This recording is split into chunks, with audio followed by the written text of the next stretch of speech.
The National Electrical Code, or NEC, does not limit the number of service entrances to a building.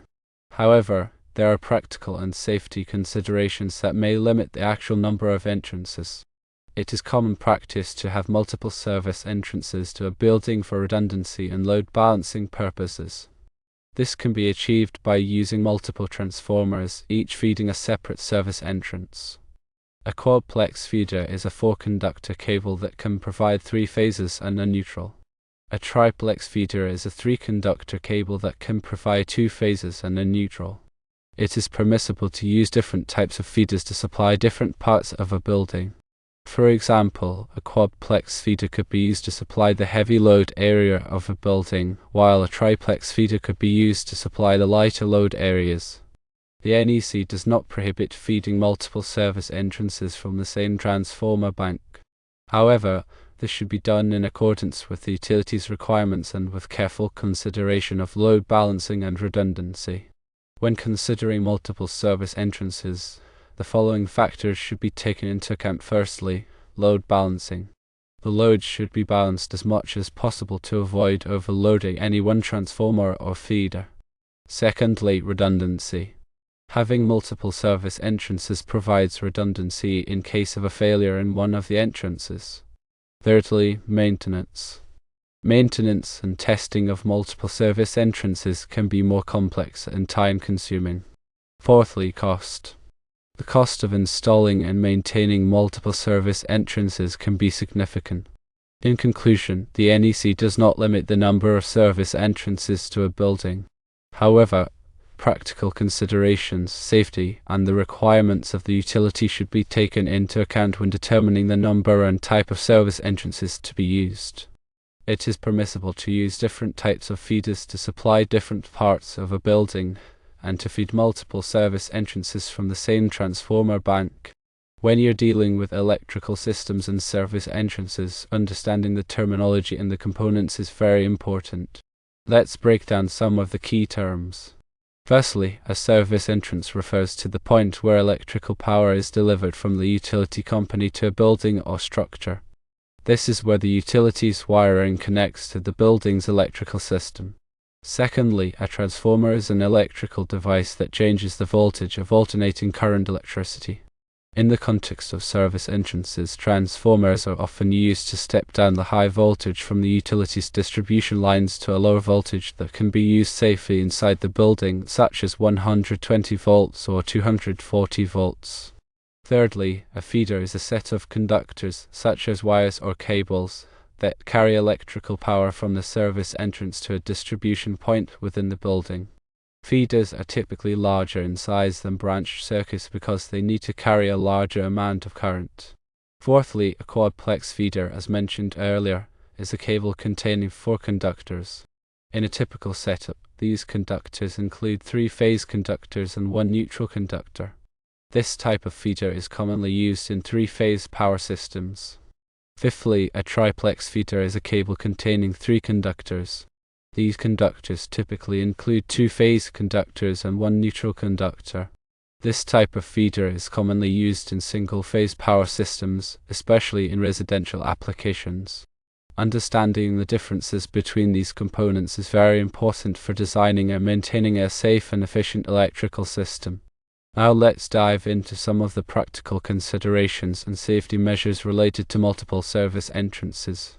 The NEC provides guidelines and regulations to ensure the safe installation and operation of electrical systems, including service entrances.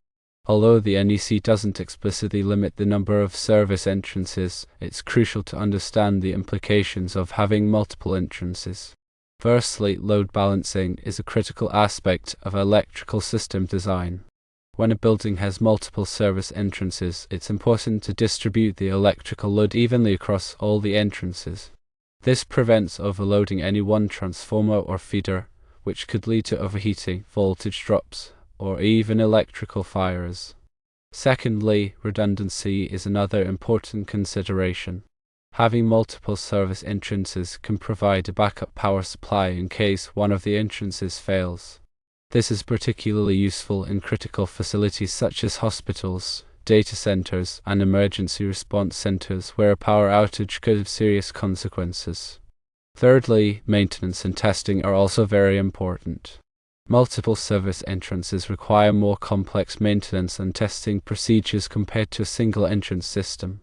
Each entrance, along with its associated transformers, feeders, and disconnects, needs to be inspected and tested regularly to ensure it's operating safely and efficiently. Fourthly, cost is a significant factor. Installing and maintaining multiple service entrances can be more expensive than a single entrance system.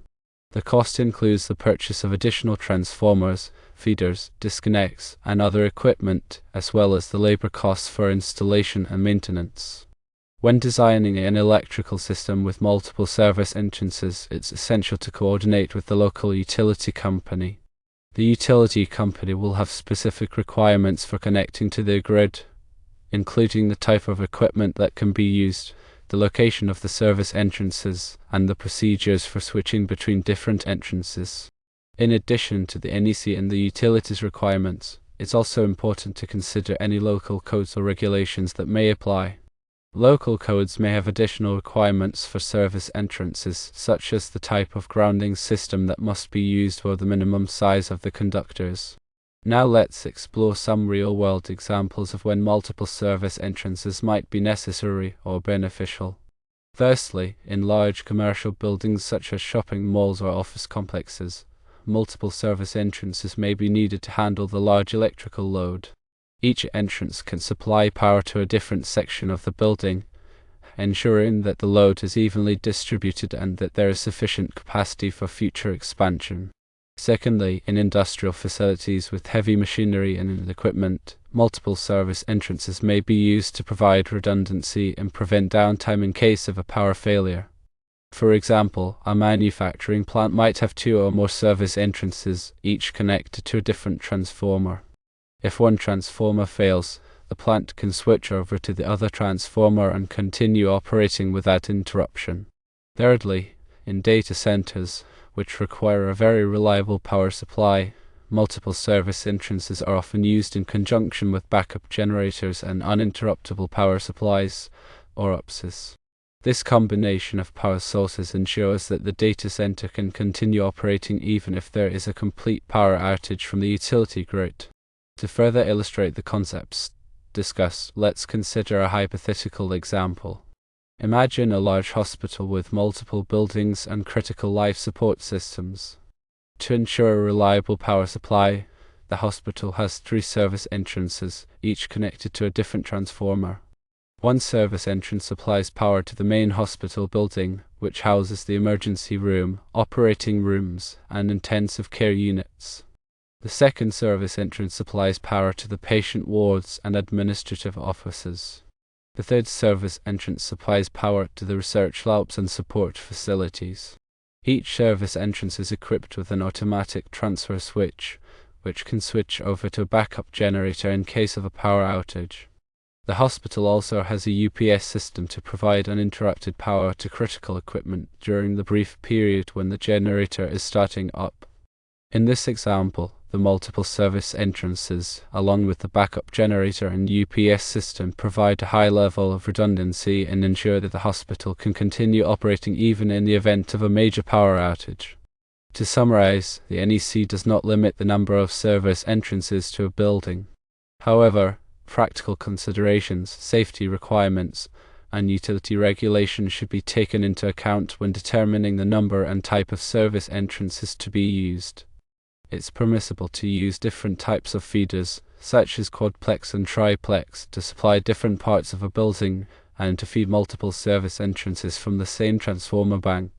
Load balancing, redundancy, maintenance, and cost are important factors to consider when designing an electrical system with multiple service entrances.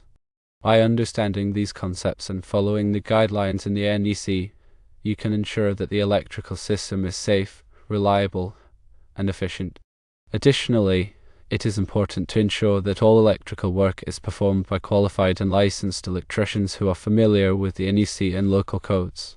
This helps to ensure that the electrical system is installed correctly and safely. Regular inspections and maintenance are also essential to identify and address any potential problems before they become serious. This includes checking the condition of the wiring, connections, and equipment, as well as testing the operation of the backup power systems. In addition to the technical aspects of service entrances, it's also important to consider the environmental impact. Electrical systems can consume a significant amount of energy, which contributes to greenhouse gas emissions and climate change.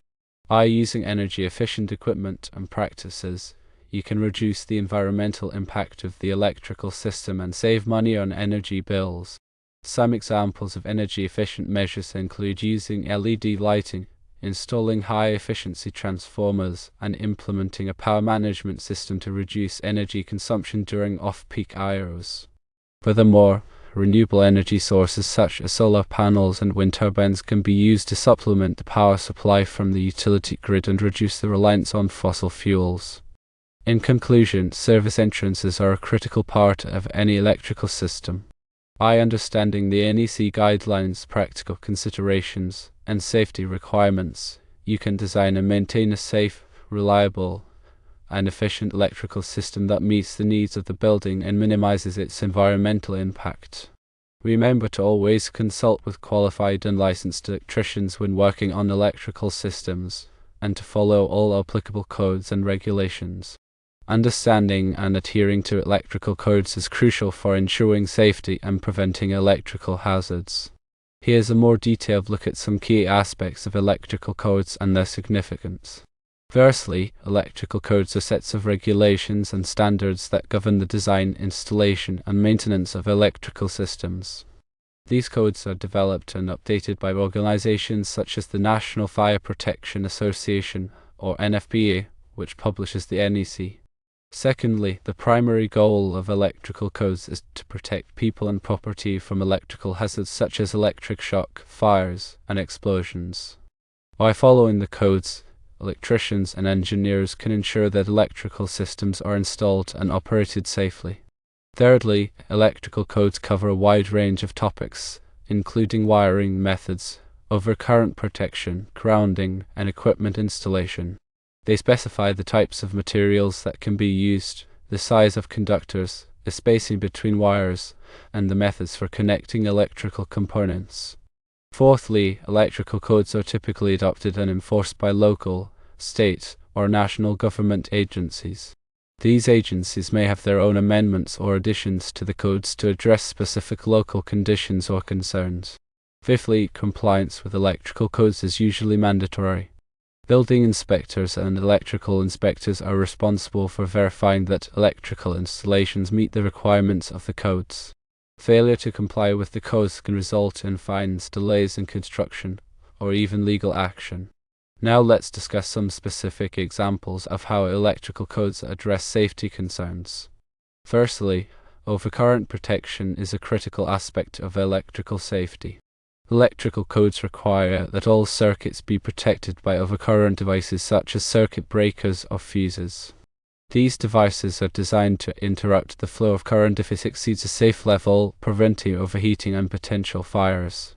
Secondly, grounding is another essential safety measure. Electrical codes require that all metal enclosures and equipment be grounded to provide a path for fault current to flow back to the source. This helps to prevent electric shock by ensuring that the metal parts of the equipment are at the same potential as the earth. Thirdly, wiring methods are also regulated by electrical codes. The codes specify the types of wiring that can be used in different locations and applications. For example, underground wiring must be rated for direct burial and protected from physical damage. Wiring in hazardous locations must be explosion-proof or intrinsically safe. Fourthly, equipment installation is also covered by electrical codes. The codes specify the methods for installing electrical equipment such as lighting fixtures, receptacles, and appliances. The equipment must be installed in accordance with the manufacturer's instructions and the requirements of the codes. To further illustrate the importance of electrical codes, let's consider some potential consequences of not following them. Firstly, electric shock is a serious hazard that can result from contact with energized electrical conductors or equipment. If the electrical system is not properly grounded or if there are exposed wires, people can receive a shock that can cause injury or even death. Secondly, electrical fires are another major concern. Overloaded circuits, loose connections, and damaged wiring can all lead to overheating and fires. Electrical fires can spread quickly and cause extensive damage to buildings and property. Thirdly, equipment damage can also occur if electrical codes are not followed. Improperly installed or maintained equipment can fail prematurely, resulting in costly repairs or replacements. In addition to protecting people and property, electrical codes also promote energy efficiency and sustainability.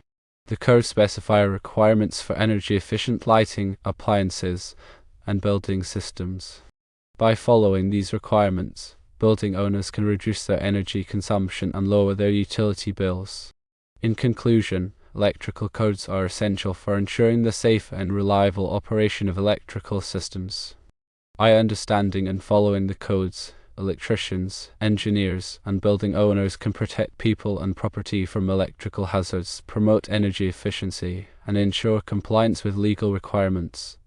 Regular training and education are important for staying up to date with the latest changes and updates to the codes. And again, remember to always consult with qualified and licensed electricians when working on electrical systems, and to follow all applicable codes and regulations.